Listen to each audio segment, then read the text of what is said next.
Stephen Wallace is a former director of the FAA's Office of Accident Investigation. He joins us from Washington this morning. Good morning, sir.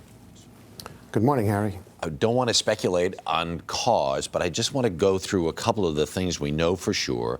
This plane ended up on a slope, cut out about a 100-yard gash in the terrain there. The fuselage separated from the cockpit, the left wing partially torn off. There was no fire.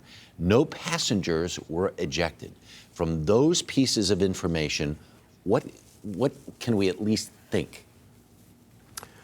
Well, we can think that the airplane was under control. That is to say that it was probably, the pilot had not lost control of the aircraft, like stalled the aircraft where it would have gone in more vertically because of a long horizontal debris path, and the fact that people survived indicates that the airplane was under some level of control as opposed to being upset or stalled. Right. There is some speculation and some talk already from Alaska about something called CFIT, Controlled Flight into Terrain. Can you explain what that is?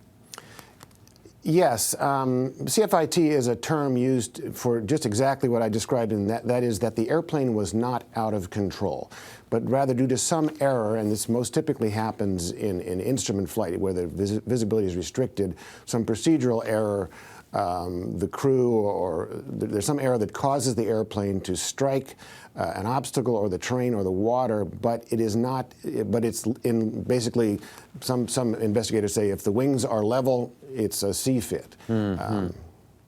And some speculation also that the idea that because the weather was certainly dicey, it is possible, even with a pilot with as much experience as this guy had, that he may have become disoriented in the clouds.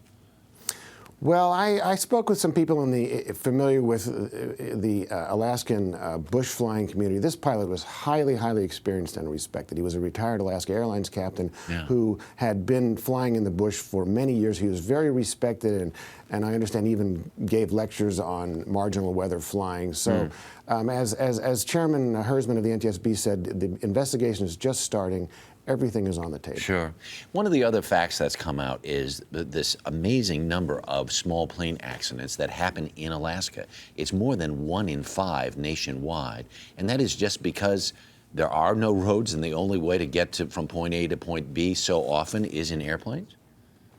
Well, I think it's important to separate out the bulk of the accidents in Alaska as opposed to those which involve fatalities, because the challenging environment in Alaska, where off-airport landings are common, whether it be in lakes where you could always hit a submerged log or something, or on a gravel bar or just an unimproved strip, there are a very high number of accidents in Alaska where the airplane is damaged substantially, so it's classified as an accident, and there are no injuries at all. That happens way more in Alaska than in the U.S., so that sort of skews the data. If you look at the fatal numbers, they're not nearly, there's not that disparity as compared to the lower 48. Right. Very interesting. Stephen Wallace, appreciate your expertise this morning. Thank you very much. Thank you. You bet.